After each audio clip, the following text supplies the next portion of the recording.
Hello दोस्तों, आप सभी का इस स्टडी चैनल में बहुत बहुत स्वागत है। हम लोग इस वीडियो में किरण पब्लिकेशन का बिहार प्राथमिक शिक्षक के लिए जो क्लास 1 से 5 के लिए उसका हम लोग समान अध्ययन का प्रैक्टिस सेट देख रहे हैं, जो कि 5 ऑप्शन वाला है।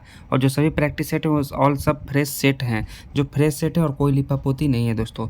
तो हमारा ये जो सेट देख रहे हैं वो एनसीईआरटी एवं एससीईआरटी पैटर्न पर पूर्णतः आधारित है, जो इन सब्जेक्टों से प्रश्न पूछे जाएंगे दोस्तों। तो चलिए, हमारा अपना मॉडल प्रैक्टिस सेट नंबर 3 रहा, जो कि प्राथमिक गणित एवं मानसिक क्षमता परीक्षण से प्रश्न पूछे जाएंगे और समान जागरूकता, समान विज्ञान, सामाजिक विज्ञान, भारतीय राष्ट्रीय आंदोलन, भूगोल और पर्यावरण से प्रश्न पूछे जाएंगे दोस्तों। तो हम लोग इस वीडियो में सिर्फ समान जागरूकता, समान विज्ञान, सामाजिक विज्ञान, भारतीय राष्ट्रीय आंदोलन, भूगोल और पर्यावरण को ही प्रश्न को सॉल्व करेंगे दोस्तों। क्योंकि अगर हम लोग गणित और रीजनिंग के जो प्रश्न अगर हम लोग सॉल्व करेंगे तो हमारा ये वीडियो 2 घंटा से ऊपर का चला जाएगा।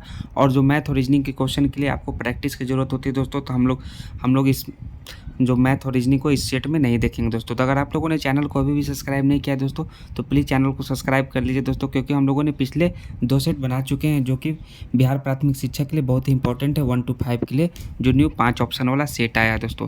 तो चलिए, हमारा अपना मॉडल प्रैक्टिस सेट नंबर 3 रहा, और यह जो है प्राथमिक गणित एवं मानसिक क्षमता परीक्षण के कुल 20 यानी 40 प्रश्न स्टार्टिंग में उससे पूछे जाएंगे दोस्तों। तो आपको इसको वीडियो को स्टॉप करके खुद मैथ को सॉल्व करना होगा, क्योंकि बिना सॉल्व किए हुए, बिना रिवाइज किए हुए मैथ बनते नहीं है दोस्तों। तो आपको खुद से इसे बैठकर सॉल्व करने पड़ेंगे। ये रहा हमारा प्रश्न नंबर 1, 2, 3, 4 सभी जो है मैथ के क्वेश्चन 20 तक दोस्तों मैथ के क्वेश्चन होंगे, जो कि आपको खुद वीडियो को स्टॉप करके देखना होगा। देखिए, 90-20 तक हमारे मैथ के प्रश्न रहे और 21 से हमारे रीजनिंग के प्रश्न स्टार्ट होते हैं दोस्तों। तो सभी जो रीजनिंग है, मैथ है, सब खुद को आपको सॉल्व करना होगा दोस्तों। पूरे 40 प्रश्नों तक ये आपको मैथ के प्रश्न रहेंगे। कितने? देखिए, पूरे 40 तक जो है मैथ के प्रश्न होंगे और 41 प्रश्न से हमारा जो है समान जागरूकता, समान विज्ञान, सामाजिक विज्ञान, भारतीय राष्ट्रीय आंदोलन, भूगोल और पर्यावरण से ये हमारा स्टार्ट होता है। कितना? 41 प्रश्न से। तो चलिए दोस्तों, हम अपना 41वां प्रश्न देखते हैं, जो कि पूरे 120 प्रश्नों तक देखेंगे। हमारा पहला प्रश्न है दोस्तों 41वां। 14 किलोग्राम द्रव्यमान और 28 मिनट प्रति सेकंड की वेग वाले पिंड का संवेग कितना होगा? तो कितना होगा दोस्तों, इसका बताइए आप लोग आंसर। ये न्यूमेरिकल है। 14 किलोमीटर द्रव्यमान और 28 मीटर प्रति सेकंड के वेग वाले पिंड का संवेग कितना होगा? तो देखिए दोस्तों, इसमें पूरे 5 ऑप्शन दिए गए दोस्तों। ऑप्शन 1, 2, 3, 4, 5। तो ये 5 ऑप्शन वाला न्यू फ्रेश सेट है दोस्तों। इसमें कोई लिपापोती नहीं है दोस्तों। तो इसका जो करेक्ट आंसर होगा दोस्तों, वो कितना होगा? 392 kg पर मीटर सेकेंड। यानी कि ऑप्शन नंबर 1 इसका करेक्ट आंसर होगा दोस्तों 392 किलोग्राम मीटर पर सेकेंड। यानी ऑप्शन नंबर 1 इसका करेक्ट आंसर होगा दोस्तों। हमारा नेक्स्ट है, बुद्ध के समकालीन राजाओं को उनके राज्यों से सुमेलित कीजिए तथा नीचे कूट से सही उत्तर चीजिए। चुनना है दोस्तों, सही उत्तर चुनना है आपको, सुमेलित करना है और सही उत्तर चुनना है। तो देखिए, ये सभी राजा कहाँ हैं और आपको इसका सही उत्तर चुनना है दोस्तों। तो जो है हमारे प्रघोत जो है वो किन से संबंधित है दोस्तों? तो यह है अवंती से। किससे? अवंती से संबंधित है दोस्तों। और उदयन जो है किससे संबंधित है? यह वत्स से संबंधित है दोस्तों। और प्रसेनजित किससे संबंधित है दोस्तों? वो कौशल से संबंधित है दोस्तों। और अजातशत्रु जो है वो मगध से संबंधित है। तो हमारा ए का 3 और ए का 3 और बी का 2 है दोस्तों। तो देखिए, हमारा ऑप्शन में किस में है? ए का 3 और बी का 2। तो हमारा ऑप्शन नंबर 3 इसका करेक्ट आंसर होगा दोस्तों। ए का 3, बी का 2, सी का 4 और डी का 1। यानी कि ऑप्शन नंबर 3 इसका करेक्ट आंसर है। हमारा नेक्स्ट है, शिक्षा के महान केंद्र विक्रमशिला महाविहार की स्थापना की थी। तो विक्रमशिला महाविहार की स्थापना किसने की थी दोस्तों?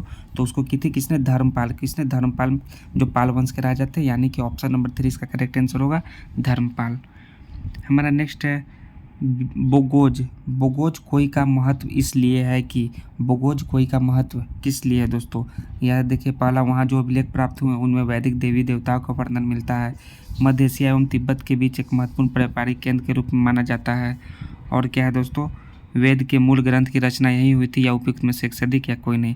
तो दोस्तों, इसका जो बोगोज कोई का महत्व इसलिए है, इसका जो करेक्ट आंसर होगा, वहाँ जो अभिलेख प्राप्त हुए हैं उनमें वैदिक देवी और देवताओं का वर्णन मिलता है, इसलिए इसका करेक्ट आंसर 1 होगा। बोगोज कोई का महत्व इसलिए है। यानी ऑप्शन नंबर 1 इसका करेक्ट आंसर है। हमारा नेक्स्ट है, पानीपत का तीसरा युद्ध लड़ा गया था। तो पानीपत का तीसरा युद्ध किसके बीच लड़ा गया था दोस्तों? तो वो लड़ा गया था आपको दोस्तों मराठा एवं अहमद शाह अब्दाली के बीच। किसके बीच? मराठा एवं अहमद शाह अब्दाली के बीच। यानी कि ऑप्शन नंबर 3 इसका करेक्ट आंसर होगा दोस्तों, पानीपत का तीसरा युद्ध। हमारा नेक्स्ट है, जेल में भूख हड़ताल के कारण जिस स्वतंत्रता संग्राम सेनानी की मृत्यु हुई थी वह थे। तो किनकी मृत्यु हुई थी दोस्तों भूख हड़ताल के कारण जेल में? तो वो थे जतिन दास। किनकी? जतिन दास की मृत्यु हुई थी। किनकी? जतिन दास की। यानी कि ऑप्शन नंबर 3 इसका करेक्ट आंसर होगा। जतिन दास की मृत्यु जो है जेल में हुई थी भूख हड़ताल के कारण। हमारा नेक्स्ट है, भारतीय राष्ट्रीय कांग्रेस का पहला मुस्लिम अध्यक्ष कौन था? तो भारतीय राष्ट्रीय कांग्रेस का पहला मुस्लिम अध्यक्ष थे बदरुद्दीन तैयब जी। कौन थे? बदरुद्दीन तैयब जी दोस्तों। यानी कि ऑप्शन नंबर 3 इसका करेक्ट आंसर है बदरुद्दीन तैयब जी। नेक्स्ट है, भारत में रबड़ का सबसे बड़ा उत्पादक है। तो सबसे बड़ा भारत में रबड़ का उत्पादक राज्य कौन है दोस्तों इन पाँचों ऑप्शन में से? तो केरल है। कौन है? केरल है दोस्तों। सबसे बड़ा उत्पादक है केरल जो है रबड़ का है। यानी कि रबड़ का सबसे बड़ा उत्पादक राज्य केरल है। यानी ऑप्शन नंबर 3 इसका करेक्ट आंसर होगा। नेक्स्ट है, सरदार सरोवर परियोजना से लाभान्वित होने वाले राज्य हैं। तो सरदार सरोवर जो परियोजना लागू हुआ है उससे कौन कौन राज्य लाभान्वित होने वाले हैं दोस्तों इन पांचों ऑप्शन में से? देख लीजिए, ये आपका पांचों ऑप्शन है। पांचों ऑप्शन में से करेक्ट आंसर चुनिए। तो जो लाभान्वित होने किनको कौन कौन राज्य को लाभ मिला है दोस्तों? तो वे हैं गुजरात, महाराष्ट्र, मध्य प्रदेश एवं राजस्थान। इनको सरदार सरोवर परियोजना से लाभ मिला है दोस्तों। यानी ऑप्शन नंबर 1 इसका करेक्ट आंसर होगा। हमारा नेक्स्ट है 50वां प्रश्न, भारत के निम्नांकित क्षेत्रों में से कौन सा अपरिस्थितिक उष्ण स्थल माना जाता है? तो कौन सा क्षेत्र माना जाता है दोस्तों? ये देखिए, हमारा पांचों ऑप्शन है पश्चिमी हिमालय, पूर्वी घाट, पश्चिमी घाट, उपयुक्त में से अधिक या उपयुक्त में से कोई नहीं। तो जो माना जाता है दोस्तों वो है पश्चिमी घाट। कौन? पश्चिमी घाट माना जाता है। यानी ऑप्शन नंबर 3 इसका करेक्ट आंसर होगा दोस्तों पश्चिमी घाट। हमारे नेक्स्ट है, नागा अर्जुन सागर परियोजना अवस्थित है। तो नागा अर्जुन सागर परियोजना किस नदी पर अवस्थित है दोस्तों? वो अवस्थित है कृष्णा नदी पर। किस पर? कृष्णा नदी पर। यानी ऑप्शन नंबर 3 इसका करेक्ट आंसर होगा दोस्तों कृष्णा नदी। हमारा नेक्स्ट है, निम्नलिखित में से कौन एक सुमेलित नहीं है? क्या है? सुमेलित नहीं है। तो कौन सुमेलित नहीं है दोस्तों? कलपक्कम जो है तमिलनाडु होगा दोस्तों, और राणा प्रताप सागर जो आपका होगा दोस्तों वो होगा राजस्थान। कौन सा होगा? राजस्थान। और जो नरोरा है उत्तर प्रदेश है। यानी कि ऑप्शन नंबर 2 सुमेलित नहीं है दोस्तों। ऑप्शन नंबर 2 जो गलत आंसर होगा, मध्य प्रदेश की जगह ये राजस्थान होगा। क्या होगा? राजस्थान। तो दोस्तों राजस्थान होगा। नेक्स्ट है हमारा, सेतु समुद्रम परियोजना जोड़ती है। क्या है? सेतु समुद्रम परियोजना जोड़ती है। तो किसको जोड़ती है दोस्तों? तो सेतु समुद्रम जो परियोजना है वो जोड़ती है मन्नार की खाड़ी को पाक की खाड़ी से। किसको? मन्नार की खाड़ी को पाक की खाड़ी से, सेतु समुद्रम परियोजना। यानी कि ऑप्शन नंबर 3 इसका करेक्ट आंसर होगा। हम नेक्स्ट है, विषु एक स्थिति है जिसमें रात्रि एवं दिन का काल बराबर होता है। यह होता है, तो यह कब होता है दोस्तों? विषु जो होता है दोस्तों वो 21 मार्च और 23 सितंबर को होता है, जिसमें रात्रि एवं दिन का काल बराबर होता है। कब होता है? 21 मार्च एवं 23 सितंबर को। यानी कि ऑप्शन नंबर 3 इसका करेक्ट आंसर होगा। हमारा नेक्स्ट है, सूर्य की प्रक्रिया में कौन सा ग्रह सर्वाधिक समय लेता है? तो जो सर्वाधिक समय लेने वाला ग्रह है दोस्तों वो है वरुण। वरुण जो है सूर्य की परिक्रमा में सर्वाधिक समय लेता है। कौन? वरुण ग्रह जो है सर्वाधिक समय लेता है सूर्य की परिक्रमा में। नेक्स्ट है, पेट में अवस्थित पाचक रस का प्रमुख कार्य है। तो जो पाचक रस का प्रमुख कार्य है दोस्तों वो कौन सा कार्य है दोस्तों इन पांचों ऑप्शन में से? इन पांचों ऑप्शन में से पाचक रस का जो प्रमुख कार्य है प्रोटीन को सरल पदार्थों में विघटित करना। क्या है? प्रोटीन को सरल पदार्थों में विघटित करना इसका प्रमुख कार्य है। यानी कि ऑप्शन नंबर 1 इसका करेक्ट आंसर होगा। नेक्स्ट है, माँ अचार बनाकर कांच की शीशियों में भरती है, तो वह इन शीशियों को अचार भरने से पहले धूप में सुखाती है। क्योंकि तो धूप में सुखाने का प्रमुख कारण क्या है दोस्तों? कि शीशियों से नमी को दूर करने के लिए। क्या है? जो शीशियों में जो नमी होगी उसको दूर करने के लिए पहले धूप में सुखाती है। इसलिए ऑप्शन नंबर 3 इसका करेक्ट आंसर होगा, शीशियों से नमी को दूर करने के लिए। हमारा नेक्स्ट है, सोए हुए कुत्ते के पास से गुजरने पर उसके द्वारा कान खड़े करना उदाहरण है। तो किसका उदाहरण है दोस्तों? तो ये जो उदाहरण है इन पांचों ऑप्शन में से वो है उद्दीपन के प्रति अनुक्रिया का। किसका उदाहरण है? उद्दीपन के प्रति अनुक्रिया का उदाहरण है सोए हुए कुत्ते के पास से गुजरने पर उसके द्वारा कान खड़े करना। यानी ऑप्शन नंबर 2 इसका करेक्ट आंसर है। नेक्स्ट है, एडिज इजिप्टी मच्छर जो दिन में काटता है वो प्रभावित करता है। वो किसको प्रभावित करता है दोस्तों? वो प्रभावित करता है रोगी के जोड़ों को, या रोगी के किडनी को, या रोगी के लाल रक्त की कोशिकाओं को। तो वो प्रभावित करता है दोस्तों रोगी के जोड़ों को। किसको? रोगी के जोड़ों को। यानी कि ऑप्शन नंबर 1 इसका करेक्ट आंसर होगा दोस्तों रोगी के जोड़ों को। हमारा नेक्स्ट है, बालचंद्र से लेकर पूर्ण चांद तक चंद्रमा की स्थिति बदली रहती है, क्योंकि बाल चंद्र से लेकर पूर्ण चांद तक चंद्रमा की स्थिति बदलने रहने का कारण क्या है दोस्तों? ये देखिए आपका पांचों ऑप्शन है। इन पांचों ऑप्शन में से इसका करेक्ट आंसर क्या होगा? यह अपने ऊपर पड़ने वाले सूर्य के प्रकाश को परावर्तित करता है, इस कारण स्थिति बदली रहती है। यानी ऑप्शन नंबर 3 इसका करेक्ट आंसर होगा 60 प्रश्न का ऑप्शन नंबर 3।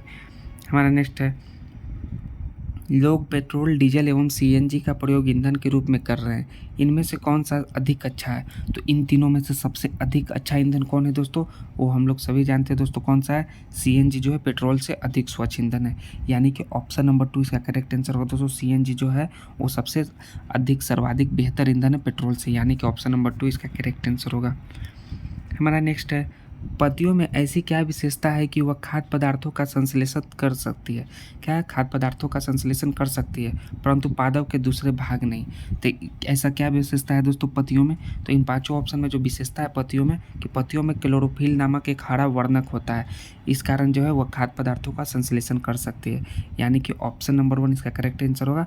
पत्तियों में क्लोरोफिल का प्रेजेंस होने के कारण, वो जो क्लोरोफिल होता है वो हरा वर्णक होता है, इसके कारण वो खाद्य पदार्थों का संश्लेषण कर सकती है। हमारा नेक्स्ट है, गर्म आलू पर फूंक मारने से आलू ठंडे क्यों हो जाते हैं? तो आलू ठंडे क्यों हो जाते हैं दोस्तों? इसका प्रमुख कारण क्या है इन पांचों ऑप्शन में से? कि उच्च तापमान वाले पदार्थ ऊष्माक्षेपी होते हैं। क्या होते हैं? ऊष्माक्षेपी होते हैं, उच्च तापमान वाले पदार्थ। यानी कि ऑप्शन नंबर 1 इसका करेक्ट आंसर होगा कि गर्म आलू पर फूंक मारने पर वह आलू ठंडे हो जाते हैं, यानी ऑप्शन नंबर 1 इसका करेक्ट आंसर है। हमारा नेक्स्ट है, बिहार आर्थिक सर्वेक्षण कब 2021-22 के अनुसार 2020-21 में बिहार के सकल राज्य घरेलू उत्पाद यानी जीएसडीपी की वृद्धि दर कितनी रही है? तो जीएसडीपी यानी बिहार के सकल राज्य घरेलू उत्पाद की जो वृद्धि दर रही है वो रही है 2.5%। कितना? 2.5%। यानी कि ऑप्शन नंबर 1 इसका करेक्ट आंसर होगा दोस्तों 2.5%। हमारा नेक्स्ट है, किसने चंपारण सत्याग्रह के दौरान बिहार में गांधी जी की जान बचाई थी? तो जो गांधी जी की जान बचाई थी दोस्तों सत्याग्रह, चंपारण सत्याग्रह के दौरान, वो है कौन? बतक मियाँ। कौन है? बतक मियाँ ने गांधी जी की जान बचाई थी, यानी कि ऑप्शन नंबर 2 इसका करेक्ट आंसर होगा दोस्तों बतक मियाँ। हमारा नेक्स्ट है, वृहत ज्वार भाटा आता है। तो वृहत ज्वार भाटा कब आता है दोस्तों? किस समय आता है वृहत ज्वार भाटा दोस्तों? ये देखिए हमारा पहला ऑप्शन है, जब सूर्य, चंद्रमा, पृथ्वी तथा चंद्रमा एक सीधी रेखा में होते हैं। नेक्स्ट है, जब सूर्य एवं चंद्रमा पृथ्वी के समकोण बनते हैं, या जब तेज हवा चलती है, या कोई नहीं, या एक से अधिक ऑप्शन। तो जो वृहत ज्वार भाटा आता है दोस्तों कब आता है? जब सूर्य, पृथ्वी, चंद्रमा एक सीधी रेखा में होते हैं, तब वृहत ज्वार भाटा आता है दोस्तों। यानी कि ऑप्शन नंबर 1 इसका करेक्ट आंसर होगा वृहत ज्वार भाटा आने का कारण। हमारा नेक्स्ट है, एशिया और उत्तरी अमेरिका को जो जल डमरू मध्य अलग करता है वो है, तो कौन सा जल डमरू मध्य अलग करता है एशिया और उत्तरी अमेरिका को दोस्तों? तो हमारा पांचों ऑप्शन देखिए क्या यह है, बेरिंग जल जल डमरू मध्य, पाक जल डमरू मध्य, या फिर जिब्राल्टर जल डमरू मध्य। तो जो अलग करता है दोस्तों एशिया और उत्तरी अमेरिका को, वो अलग करता है बेरिंग जल डमरू मध्य। कौन? बेरिंग जल डमरू मध्य, यानी बेरिंग सागर एवं चौकसी सागर को जो जोड़ता है वह है बेरिंग जल डमरू मध्य, यानी ऑप्शन नंबर 1 इसका करेक्ट आंसर होगा बेरिंग जल डमरू मध्य। हमारा नेक्स्ट क्वेश्चन है, ठंड के दिनों में लोहे के गुटके और लकड़ी के गुटके को प्रातः काल में छुएं तो लोहे का गुटका ठंडा लगता है, क्योंकि? तो लोहे का गुटका का ठंडा लगने का प्रमुख कारण है दोस्तों इन पांचों ऑप्शन में से कि लकड़ी की तुलना में लोहा का अच्छा चालक है। कौन? जो लोहा है वो लकड़ी की तुलना में लोहा ऊष्मा का अच्छा चालक है, यानी कि ऑप्शन नंबर 2 इसका करेक्ट आंसर होगा। हमारा नेक्स्ट है, ये न्यूमेरिकल का प्रश्न दोस्तों, 100 वाट का बिजली का बल्ब यदि 10 घंटे जले तो बिजली का खर्च होगा, तो कितना खर्च होगा दोस्तों? तो हम लोग इसको निकालेंगे 100 × 10/1000 करके, तो वो हमारा 2 जीरो से 2 जीरो और 1 जीरो से 1 जीरो, यानी कि 1 इकाई खर्च होगा। कितना? 1 इकाई खर्च होगा, यानी ऑप्शन नंबर 1 इसका करेक्ट आंसर होगा 1 इकाई दोस्तों। हमारा नेक्स्ट है, भारत में अंग्रेजों के समय में प्रथम जनगणना हुई थी। किस अंग्रेज के समय प्रथम जनगणना हुई थी दोस्तों? तो हुई थी लॉर्ड मेयो के कार्यकाल में। किसके कार्यकाल में? लॉर्ड मेयो के कार्यकाल में प्रथम जनगणना हुई थी भारत में, यानी ऑप्शन नंबर 3 इसका करेक्ट आंसर होगा लॉर्ड मेयो।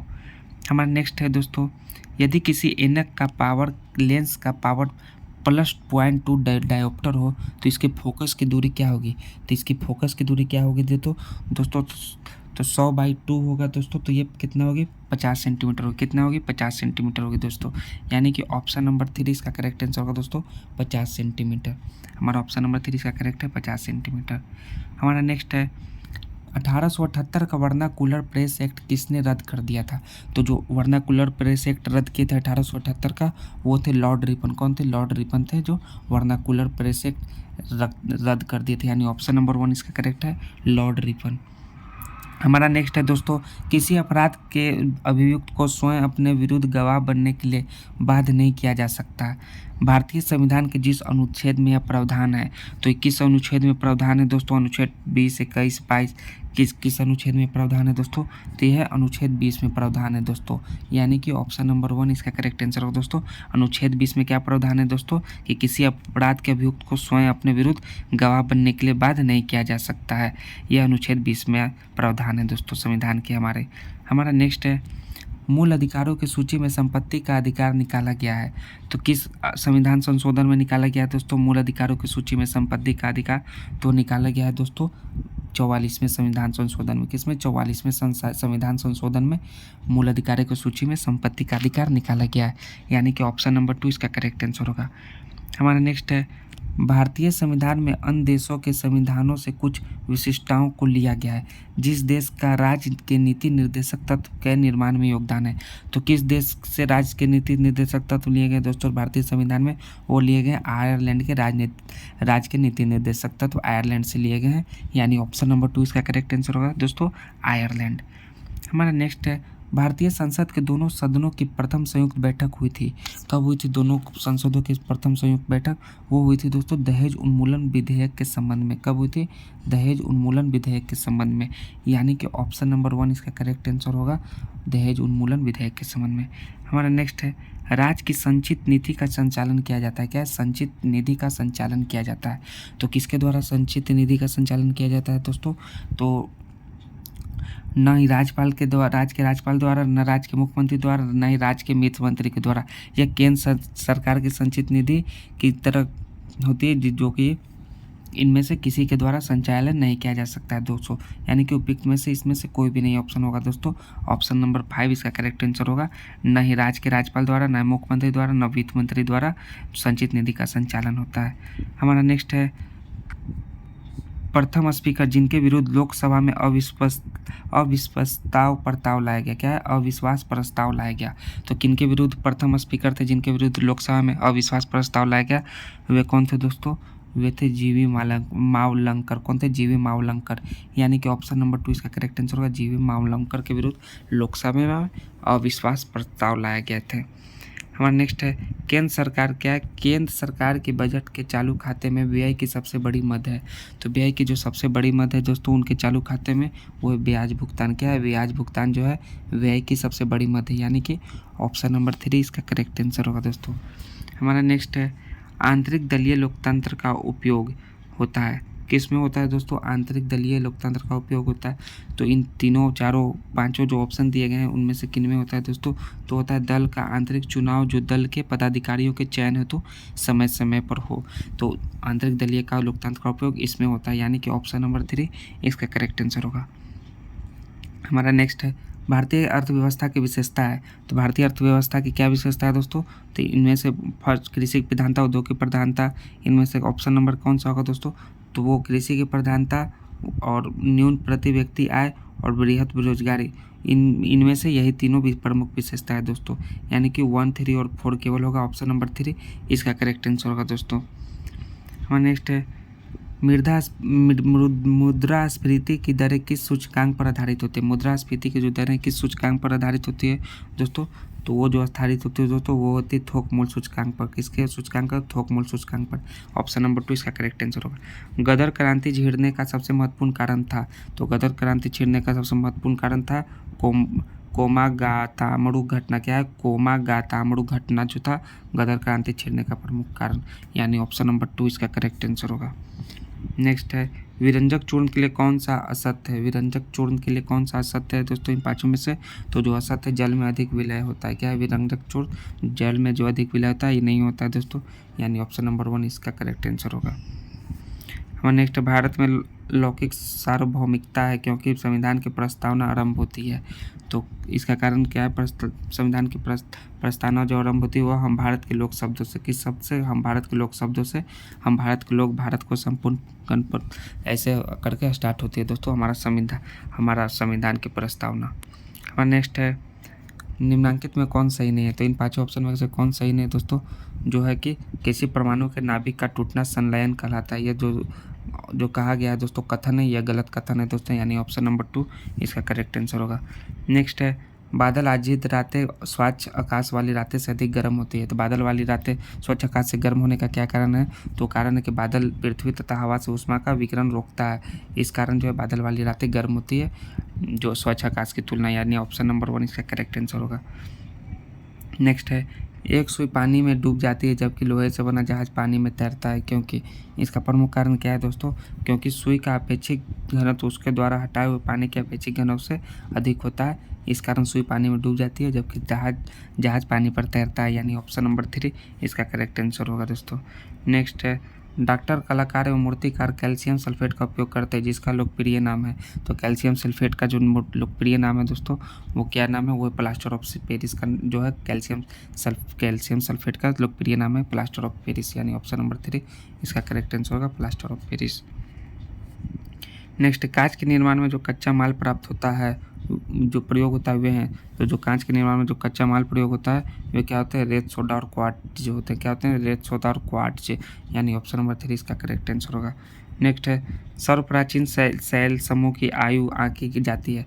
तो कैसे आयु आंकी जाती है दोस्तों? वो आयु नापी जाती है यूरेनियम लेड विधि से। किससे? यूरेनियम लेड विधि से, यानी ऑप्शन नंबर 3 इसका करेक्ट आंसर होगा। नेक्स्ट है, सौर विकिरण की सबसे महत्वपूर्ण भूमिका होती है। तो सौर विकिरण की सबसे महत्वपूर्ण भूमिका जो होती है वो होती है जल चक्र में। किसमें? जल चक्र में होती है महत्वपूर्ण भूमिका, यानी कि ऑप्शन नंबर 3 इसका करेक्ट आंसर होगा।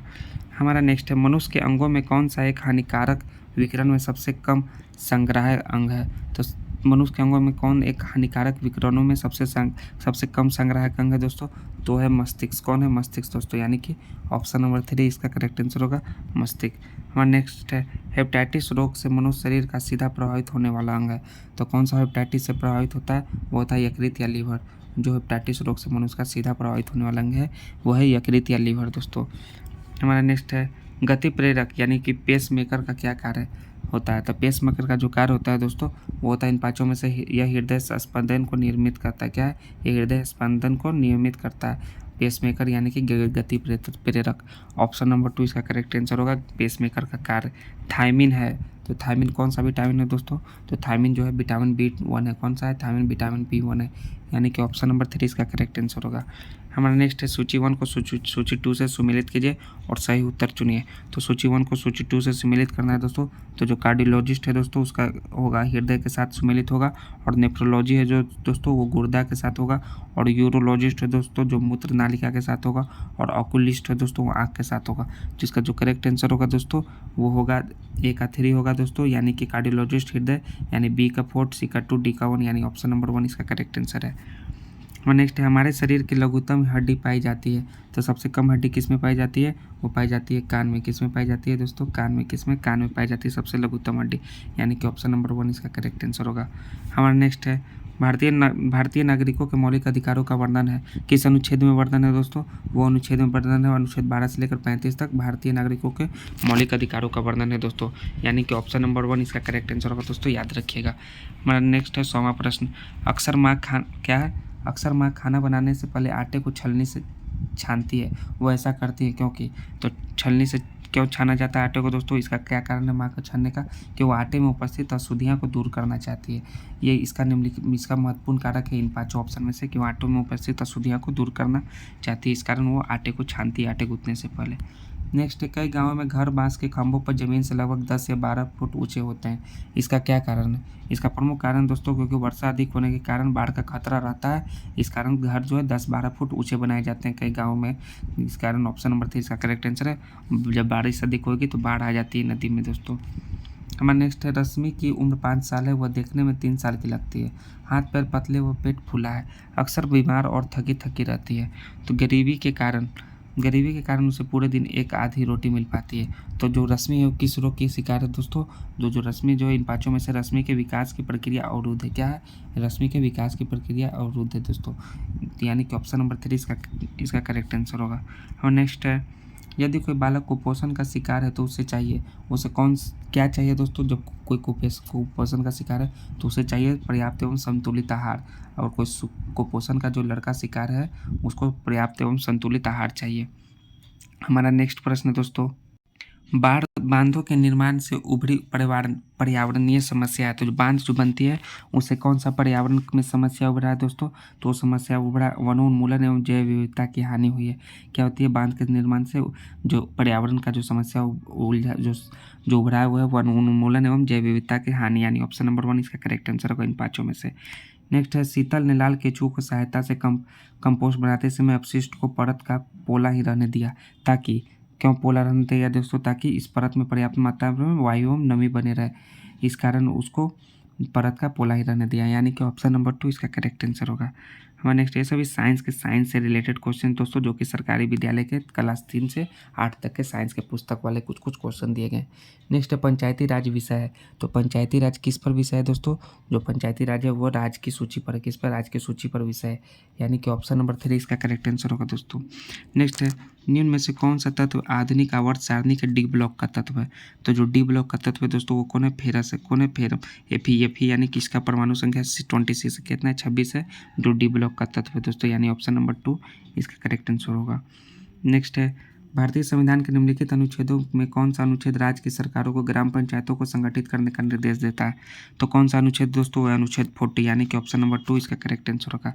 नेक्स्ट, बिहार का न्यूनतम लिंगानुपात वाला जिला है। तो कौन सा सबसे कम जिला है न्यूनतम लिंगानुपात का? वो है मुंगेर। कौन है? मुंगेर है, यानी ऑप्शन नंबर 1 इसका करेक्ट आंसर होगा, मुंगेर। नेक्स्ट है, बिहार का सर्वाधिक बाढ़ प्रभावित क्षेत्र है, वो है उत्तरी क्षेत्र। कौन है? उत्तरी क्षेत्र, यानी कि ऑप्शन नंबर 3 इसका करेक्ट आंसर होगा, उत्तरी क्षेत्र सर्वाधिक बाढ़ प्रभावित क्षेत्र। नेक्स्ट है, तेउर नहर स्थित है। तेउर नहर किस नदी पर स्थित है? वो है गंडक नदी पर। किस पर? गंडक नदी पर स्थित है दोस्तों, यानी कि ऑप्शन नंबर 1 इसका करेक्ट आंसर होगा दोस्तों, गंडक नदी। नेक्स्ट है, सूची 1 को सूची 2 से सम्मिलित कीजिए और सही उत्तर चुनिए दोस्तों। तो जो सही उत्तर चुनना है दोस्तों, तो पोषण का राष्ट्रीय है दोस्तों, वो क्या होगा आपका? हैदराबाद। का होगा? हैदराबाद। पोषण का राष्ट्रीय संस्थान होगा हैदराबाद। भारत का वन जीव संस्थान जो होगा दोस्तों वो होगा देहरादून। और आयुर्वेद का राष्ट्रीय संस्थान जो होगा दोस्तों वो जयपुर। और नेशनल इंस्टीट्यूट ऑफ नेचुरोपैथी कहाँ होगा दोस्तों? तो पुणे। तो इसलिए इसका करेक्ट आंसर क्या होगा दोस्तों? हम लोग को मिलाने के बाद दोस्तों इसका करेक्ट आंसर होगा दोस्तों 1 का 4, यानी कि बी का 3, सी का 2, डी का 1, यानी ऑप्शन नंबर 3 इसका करेक्ट आंसर होगा दोस्तों। नेक्स्ट है, आजकल का कैलेंडर आधारित है। आजकल का कैलेंडर जो आधारित है वो किस पर आधारित है दोस्तों? वो है ग्रेगोरियन कैलेंडर पर। किस पर? ग्रेगोरियन कैलेंडर पर आधारित है आजकल का कैलेंडर, यानी ऑप्शन नंबर 2 इसका करेक्ट आंसर होगा। हमारा नेक्स्ट है, सिद्धि धमाल नृत्य निम्नलिखित में से किस राज्य केंद्र शासित प्रदेश से संबंधित है? तो जो सिद्धि धमाल जो नृत्य है वो किससे संबंधित दोस्तों? वो गुजरात से। किससे? गुजरात से संबंधित है, यानी कि ऑप्शन नंबर 2 इसका करेक्ट आंसर होगा, गुजरात। नेक्स्ट है, किसी निश्चित समय अवधि में लिंग और आयु के आधार पर जनसंख्या के विभाजन को दर्शाने वाला आरेख, तो जो दर्शाने वाला आरेख जो कहलाता है वो क्या कहलाता है दोस्तों? वो कहलाता है जनसंख्या पिरामिड। क्या कहलाता है? जनसंख्या पिरामिड, यानी ऑप्शन नंबर 1 इसका करेक्ट आंसर होगा। हमारा नेक्स्ट है, स्कैंडिया एक सांस्कृतिक क्षेत्र है जो कि किस उपमहाद्वीप में स्थित है दोस्तों? स्कैंडिनेविया जो क्षेत्र है वो किस पर कहाँ स्थित है दोस्तों? तो इसका जो करेक्ट आंसर होगा वो यूरोप में। कहाँ? यूरोप महाद्वीप में स्थित है, यानी कि ऑप्शन नंबर 3 इसका करेक्ट आंसर होगा। थोड़ा सा प्रश्न धुंधला है दोस्तों, कोई बात नहीं, हो जाएगा। मदर टेरेसा के संबंध में कौन सा कथन सही नहीं है? तो जो मदर टेरेसा के संबंध में जो कथन सही नहीं है वो मृत्यु के समय भारतीय नागरिक नहीं थी, वो भारतीय नागरिक थी दोस्तों, यानी कि ऑप्शन नंबर 3 इसका करेक्ट आंसर होगा। हमारा नेक्स्ट है, यह विचार कि भविष्य में भारतीय नियोजन में वस्तुओं से अधिक ध्यान व्यक्तियों को देना चाहिए व्यक्त किया गया था। तो किसके द्वारा व्यक्त किया गया था दोस्तों? यह है अमर्त्य सेन द्वारा। किनके द्वारा? अमर्त्य सेन द्वारा व्यक्त किया था कि भविष्य में भारतीय नियोजन में वस्तुओं से अधिक ध्यान व्यक्तियों को देना चाहिए। नेक्स्ट है, प्रदिष्ट मुद्रा वह है, प्रदिष्ट मुद्रा वह है। प्रदिष्ट मुद्रा कौन है दोस्तों? जिसका कोई आंतरिक मूल्य नहीं है, वह है प्रदिष्ट मुद्रा यानी कि फैट मनी, यानी ऑप्शन नंबर 2 इसका करेक्ट आंसर होगा दोस्तों। हमारा इस वीडियो का लास्ट प्रश्न, हुगली नदी के तट पर अंग्रेजों द्वारा पहली व्यापारिक कोठी यानी इंग्लिश फैक्ट्री स्थापित की गई। कब स्थापित की गई दोस्तों? वो 1600 ईस्वी में स्थापित की, 1651 ईस्वी में स्थापित की गई थी दोस्तों, यानी कि ऑप्शन नंबर 2 इसका करेक्ट आंसर होगा। तो दोस्तों हम लोगों ने इसमें पूरे 120 प्रश्नों तक देखा, जो कि प्रश्न नंबर 41 से स्टार्ट था। तो हम लोगों ने मैथ और रीजनिंग के प्रश्न नहीं देखे क्योंकि वीडियो हमारा लंबा चला जाता है दोस्तों। तो जो हम लोग नेक्स्ट वीडियो मिलते हैं दोस्तों। अगर आपको यह वीडियो अच्छा लगा तो प्लीज़ दोस्तों चैनल को लाइक सब्सक्राइब करें, दोस्तों को भी शेयर करें। तो हम लोग बिहार विद्यालय प्राथमिक शिक्षक का नेक्स्ट वीडियो नंबर 4 अगले वीडियो में लेकर मिलेंगे। तब तक के लिए जय हिंद दोस्तों।